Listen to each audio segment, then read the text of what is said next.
একদিকে যেমন আমরা দেখলাম বিজয় দিবসে সেখানে যেমন শেখ হাসিনার তরফ থেকে বিবৃতি এসেছে যেখানে ফ্যাসিস্ট শব্দটা উল্লেখ রয়েছে, তেমনি অন্যদিকে বিজয় দিবসে মোহাম্মদ ইউনূসের ভাষণ যেখানে হাসিনা সরকারকে তোপ দেগেছে ইউনূস, ফ্যাসিবাদী সরকার বলে আক্রমণ করেছেন। শোনাবো।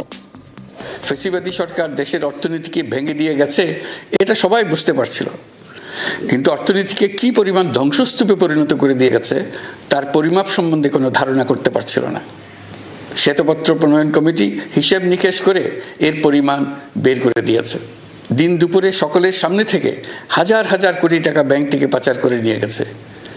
কেউ বলার ছিল না, কেউ দেখার ছিল না। বিশাল বিশাল প্রকল্প নেওয়া হয়েছে ঋণের টাকায়।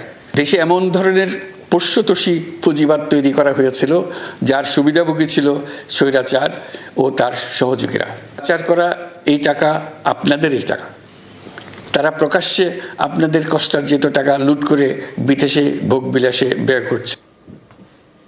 2025-এর শেষে বাংলাদেশে সাধারণ নির্বাচন, জাতির উদ্দেশ্যে ভাষণে ঘোষণায় ইউনূসের, তদারকি সরকারের প্রধান উপদেষ্টা মোহাম্মদ ইউনূস। গত 3টা নির্বাচনে ভোটারদের অংশগ্রহণ করার সুযোগ ছিল না, ভোটার তালিকা যাচাই করার সুযোগ হয়নি কারণ।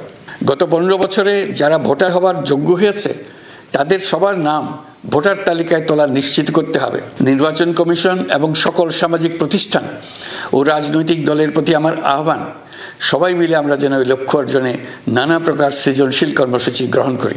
বিশেষ মনোযোগ দিয়ে ভুয়া ভোটারদেরকে তালিকা থেকে বের করে দিতে হবে। আমি সকল প্রধান সংস্কারগুলো সম্পন্ন করে নির্বাচন আয়োজন করার ব্যাপারে বরাবর আপনাদের কাছে আবেদন জানিয়ে এসেছি।